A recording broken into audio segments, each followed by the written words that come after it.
मित्रों, जो हमारे सिविल डिफेंस के कर्मचारी हैं, पूर्व कर्मी हैं, अभी तो कर्मचारी रहे नहीं। कल हमने एक वीडियो शेयर किया था। वीडियो के बारे में बहुत तरह के अलग अलग बातें निकल के आई। जैसा भी हो, जो भी हो, किसी की नौकरी बचे या किसी के, तो मैं उनके फेवर में हूँ।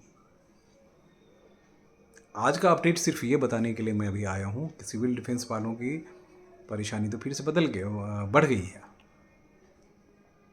कहिएगा ऐसा क्यों? तो मित्र देखिए, केजरीवाल और उनकी पार्टी की मंशा कहीं न कहीं इस बात को लेकर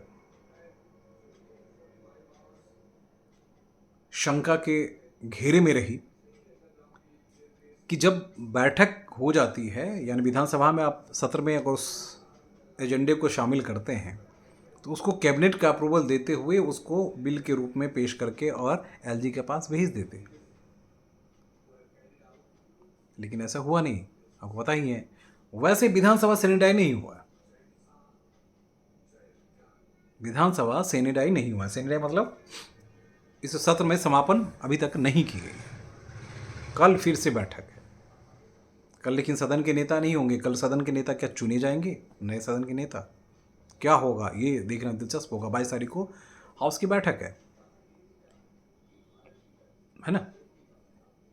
कल हाउस की बैठक है। कल ही तय होना है कि क्या होगा क्या नहीं होगा। अरविंद केजरीवाल मुख्यमंत्री बने रहेंगे जेल के अंदर से या बाहर से, वो सारी चीज़ें होंगी। लेकिन हमारे जो सिविल डिफेंस वाले हैं जो 10,000 से ज़्यादा मार्शल्स हैं, उनकी बात 26-27 हज़ार की बात हो रही है। 8,000 जो हैं होम गार्ड भी हैं, उनकी भी नौकरी हटाई जा रही है। लेकिन उनके बारे में जो वीडियोज़ आए हैं उसमें कहा गया है कि हाईकोर्ट ने डायरेक्शन दिया है कि इनको हटाए नहीं, बल्कि इनको एकोमोडेट करने की बात हुई है। तो उनको जो होमगार्ड के जवान हैं 8,000 के आसपास, उनको एकोमोडेट करें। और लेबर को कहा गया है कि उसको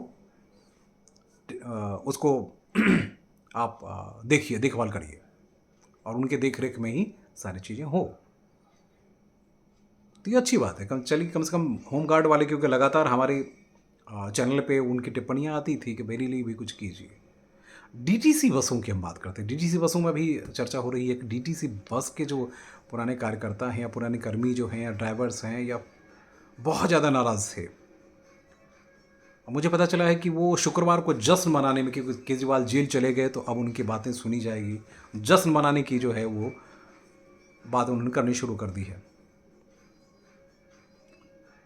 देखिए, किसी को दुख है, किसी को सुख है, किसी को अच्छा लग रहा है, किसी को बुरा लग रहा है। लेकिन मुझे सिर्फ एक ही बात पे ऐतराज़ है कि आखिर सरकार अगर करना चाहती तो ऐसा क्यों नहीं की 1 महीने के सत्र में इनके मसले को। जैसे अब बीच में देखिए, कैबिनेट की बैठक 2 बार 3 बार हुई है।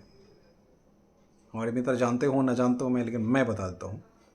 बिजली बिल को लेकर भी हुआ, मतलब बैठक हुई है। जल बोर्ड वाला मसला था वो भी, सोलर पैनल वाला था वो भी। अभी 2-3 बैठकें हुई है। लेकिन इन गरीबों की बातें तो आपने कर दी, बहस 2 दिन 3 दिन चलती रही। दिखाने के लिए आप एलजी साहब के पास भी चले गए, लेकिन न तो आपने सर्विसेज से वो चीज़ें मंगवाई कि उसमें किस कानून के तहत उसको अप्रूवल दिया जाए। तो ड्राफ्टिंग में जो है उसमें गड़बड़ियाँ रही, जैसा कि मुझे मेरी जानकारी में, क्योंकि हर सरकार लगभग वही करती है। हर सरकार यही करती है कि कंसर्निंग विभाग से उस मसले पे उनकी राय से लेकर तमाम सारे टेक्निकल पॉइंट्स को लेकर विधानसभा में बहस करती है, और उसके बाद उस मसले को विधानसभा में पास करते हुए फिर से कैबिनेट अप्रूव करते हुए फिर कंसर्निंग डिपार्टमेंट को दिया जाता है, एलजी साहब को दिया जाता है, फिर एलजी साहब इस पर काम करेंगे।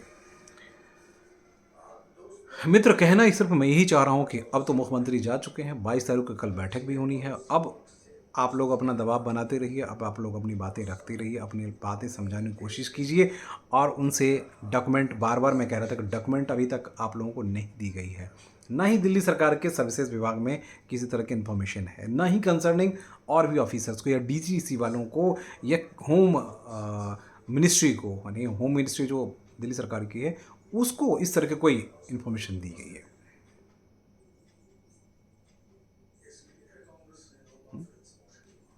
तो इसलिए सोचने को हम विवश हैं कि कहीं ना कहीं गड़बड़ी हुई है। देखिए, लोकसभा चुनाव है, हमारे सामने ही चुनाव है। अपने कैंडिडेट घोषित कर दिए हैं। कैंडिडेट घोषित किए थे, कैंडिडेट ने आपसे वादा किया। हम बरगलाने की कोशिश नहीं कर रहे हैं, हम आपको सिर्फ यही बता रहे हैं कि जो टेक्निकल एस्पेक्ट है उस पर भी फोकस करने की ज़रूरत है। देखिए, बीजेपी भी बहुत ज़्यादा दूध की धुली है ऐसा नहीं कह सकते। ये आम आदमी पार्टी बिल्कुल ही आम आदमी पार्टी ने प्रोसेस किया, लेकिन प्रोसेस में कहाँ कहाँ कमी है, कहाँ कहाँ जिसका खामियाजा सबसे ज़्यादा भुगतना इन कर्मियों को पड़ रहा है। इनके परिवार बेचारे 15-15 लोगों की जानें ही जा चुकी हैं।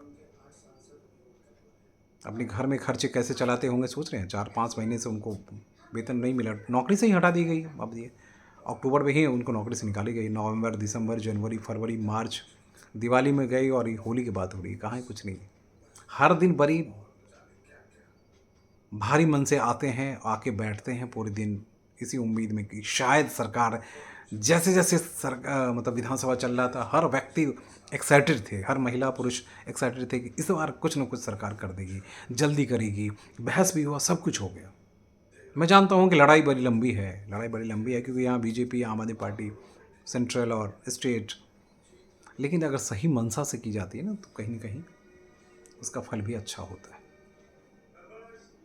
हो सकता है इन लोगों की बद्दुआएं किसी और को न लगे, क्योंकि इनके बच्चे भूखे रह रहे हैं, इनके घर में बिजली बिल देने के लिए पैसे नहीं हैं, बुजुर्गों की मेडिसिन लाने के लिए पैसे नहीं हैं, दवाई के लिए पैसे नहीं हैं, बसों में चलने के लिए पैसे नहीं हैं, कपड़े खरीदने के लिए पैसे नहीं हैं, होली के लिए पैसे नहीं है, होली कैसे मनाया जाएगा इनके लिए पैसे नहीं है। दोस्त, इनके दर्द की जब आप बात करते हैं तो मेरे रोंगटे खड़े हो जाते हैं। कोई गरीबों के दर्द के लिए कोई सामने नहीं आता। राजनेता राजनीति करते हैं और चले जाते हैं। हाँ, रामवीर सिंह बिधूरी ने इनको बुलाया है, क्या कहा, हमारे साथ आइए और सहयोग कीजिए। तो अब देखिए 4 महीने 2 महीने तो फिर वही बात हुई। अप्रैल जून तक तो गए, 6-7 महीने ऐसे चले गए बेचारे। अब कल विरोध प्रदर्शन करेंगे, अपनी बातें रखेंगे, करेंगे, सुनेंगे, विधानसभा तक जाएंगे। कल देखने में दिलचस्प ये हुआ कि विधानसभा का सत्र कब तक चलता है। हम इस बात की भी आशंका जता रहे थे कि विधानसभा के सत्र के दौरान क्या सीएम को गिरफ्तार किया सकता है। सीएम को गिरफ्तार कर लिया गया, 10वीं नोटिस देते हुए उनको गिरफ्तार कर लिया गया। 2 घंटे से पूछताछ भी की गई और उसके बाद फॉर्मेलिटी से वो करके कहानी खत्म कर ली।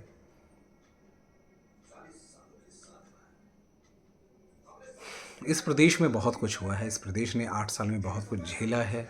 बड़ी उम्मीद लेकर इस प्रदेश को नई सरकार मिली थी कि हम बहुत कुछ कर लेंगे, बदल लेंगे, लेकिन सपनों को बीच बीच कर बहुत सारी चीज़ें कह दिया, लिख लिया और दे दिया गया।